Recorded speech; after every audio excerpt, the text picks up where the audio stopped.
একটা পর্যায়ে জীবন দিয়েছে, আন্দোলন সংগ্রামে অংশগ্রহণ করেছে। শুধু একটা কথা এই সরকারকে জিজ্ঞেস করতে চাই বিনয়ের সাথে, বৈষম্য বিরোধী কথাটা কুদ্দুস ভাই বলেছেন, মানে কি? বৈষম্য বিরোধী মানেটা আপনারা ভালো করে বুঝেন, শিখেন। শ্রমিকের উপরে, রিক্সা ড্রাইভারের উপরে, মেহনতি মানুষের পেটে লাঠি দিয়ে বৈষম্য বিলোপ করা যায় না। বন্ধুরা, তাই আমরা এখানে বলতে চাই, খুব স্পষ্টভাবে বলতে চাই যে আজকে প্যাডেলের রিক্সা আমরা সবাইকে নিয়ে বাঁচতে চাই। আমরা যেমন অটো রিক্সা চাই, প্যাডেল রিক্সা চাই, কিন্তু আমাদের রিক্সা শ্রমিক ভাইদের মধ্যে যে দ্বন্দ্ব আপনারা যারা লাগানোর চেষ্টা করছেন, সেই দ্বন্দ্ব আমরা লাগাইতে দিব না।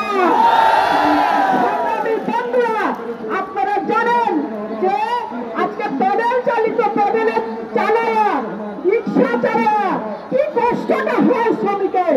আজকে আপনার ডিজিটাল বাংলাদেশ হয়েছে, আজকে আপনার রিক্সার আধুনিকীকরণ করবেন না, ব্যাটারি চালিত রিক্সা চলতে দিবেন না, এইটা তো হইতে পারে না। রিক্সা শ্রমিকরা তো মানুষ, মানুষকে মানুষের মতো কাজটা দিতে হবে।